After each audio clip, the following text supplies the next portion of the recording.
Presidente, gostaria naturalmente de começar por cumprimentar a Sra. Secretária de Estado em nome do Grupo Parlamentar do Partido Comunista Português e dizer-lhe com alguma franqueza. Eu creio que ao longo destas audições a Sra. Secretária de Estado tem demonstrado preocupação relativamente à situação das mulheres e tem mostrado mesmo sensibilidade relativamente a algumas das matérias, designadamente relacionadas com as questões da violência doméstica, do tráfico, também relacionadas a algumas matérias do mundo do trabalho. Contudo, se nós ouvirmos aqui nestas audições e pudéssemos desligar a Sra. Secretária de Estado e esta pasta do Governo que temos e do conjunto de medidas que estão a ser tomadas, nós até podíamos dizer que as coisas não iam assim tão mal, porque de facto não é por falta de sensibilidade que estas matérias são discutidas e algumas medidas que nós entendemos positivas são tomadas. Contudo, depois temos uma realidade que é esmagadora. E, de facto, temos um conjunto de políticas gerais na matéria económica, na matéria social, que esmagam esta realidade e estes passos que vão sendo dados. E, por isso, nós tememos que, de facto, estas medidas e estas propostas são importantes, mas são muito mais que insuficientes perante uma realidade que é profundamente grave na vida da esmagadora maioria do povo, mas designadamente das mulheres e das crianças e das mais idosas que são confrontadas todos os dias com um atentado à sua dignidade cotidiana, à sua sobrevivência diária. E por isso, quando somos confrontados com medidas como estão previstas em sede do Orçamento de Estado, mas que ultrapassam este Orçamento de Estado, designadamente no âmbito das prestações sociais, do corte no subsídio de desemprego, do corte no rendimento social de inserção, do corte no complemento solidário para idosos, não podemos deixar de perceber qual é que vai ser a realidade. Se hoje é profundamente difícil, como é que será com a continuação desta política? E depois, de facto, ouvindo aqui a Sra. Secretária de Estado, mas depois fazendo o contraponto com um conjunto até de audições que temos feito aqui no âmbito da Subcomissão de Igualdade, por exemplo, em matéria do mundo do trabalho, quando ouvimos aqui a CIP dizer que não está disponível de todo para combater as discriminações salariais, quando determina que o salário mínimo nacional e o cumprimento do salário mínimo nacional que foi assinado em concertação social foram metas e não foi, de facto, um compromisso assumido. Quando determinamos, de facto, e valorizamos que a ACT tenha reconhecido a importância de atuar em setores até muito feminizados como a limpeza e a segurança, mas depois todos os dias conhecemos realidades de empresas, uma então que tem sido profundamente penalizadora dos direitos dos seus trabalhadores, em especial das suas trabalhadoras, como é a Confor Limpa, que conheceu inclusivamente um desfecho judicial, que continua e insiste no não pagamento dos salários a tempo, do não pagamento do subsídio de trabalho ao domingo, do não pagamento do subsídio de almoço, em que foi uma empresa pública, designadamente a SUS, que determinou unilateralmente o corte no subsídio de alimentação destas trabalhadoras, quando são de facto setores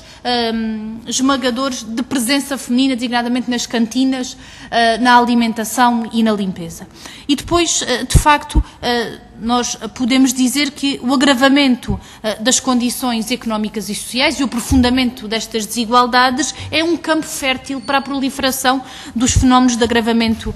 da pobreza e da exclusão social. E por isso é que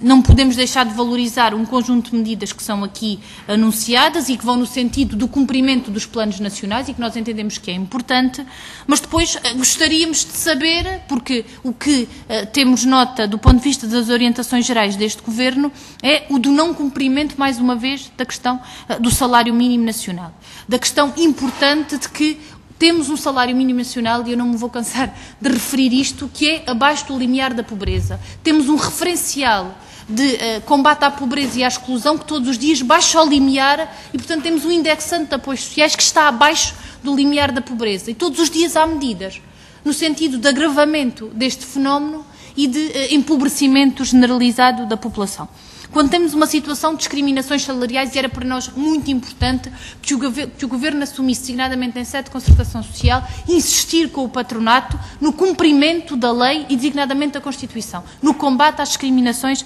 salariais. E quando, por exemplo, somos confrontadas com, e agradeço a disponibilização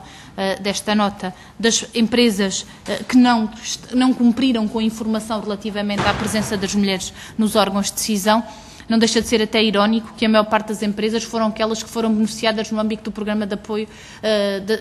de assistência económica e financeira, que o PCP muito justamente chama Pacto de Agressão da Troika, porque de facto não deixa de ser irónico que aquelas que mais têm beneficiado, ao mesmo tempo que a esmagadora maioria das pessoas está a empobrecer, nem sequer se digna a responder ao Governo relativamente a estas matérias. E por isso continuamos a ter preocupações relativamente a isto, porque também de números que conhecemos nos dizem que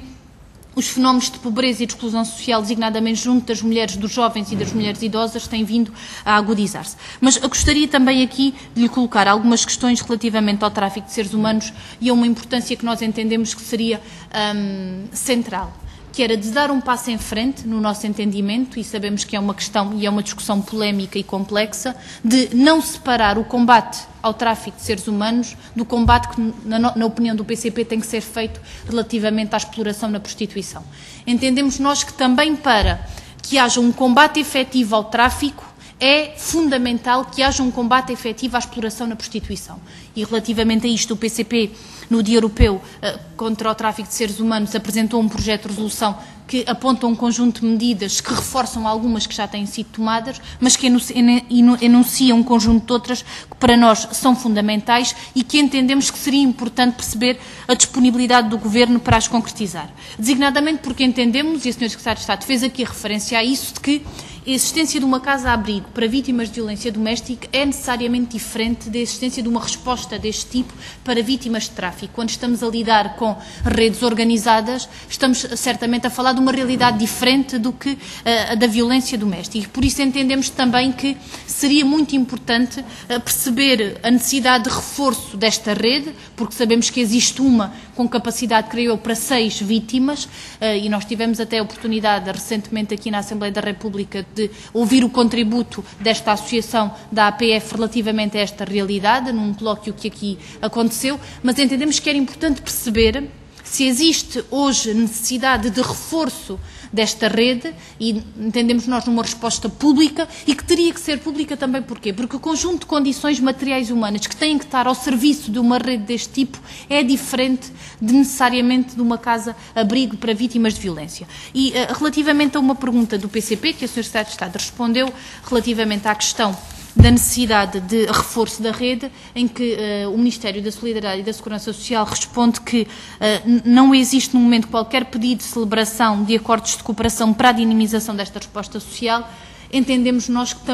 também tem a ver, certamente, com a situação com que muitas IPSS estão confrontadas, no sentido de ruptura financeira, e que para dar resposta a este tipo de fenómeno de exploração,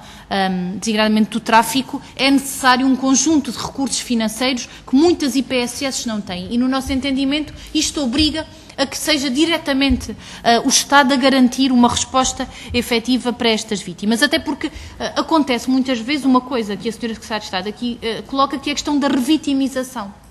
E que, por via de diversas matérias e em diversos contextos, acontece uma situação em que estas vítimas não se sentem seguras para denunciar os fenómenos de exploração a que foram sujeitas e de encontrar um conjunto de apoios que lhes é, na nossa opinião, liminarmente importante garantir, designadamente no que diz respeito à assistência psicológica e também à assistência social e jurídica. É importante garantir, de facto, a Sra. Secretária de Estado falou aqui dos protocolos que aconteceram, mas também no que diz respeito às questões da assistência psicológica e médica, garantir uma resposta importante. Depois entendemos também que um conjunto de medidas que foram aqui apresentadas, designadamente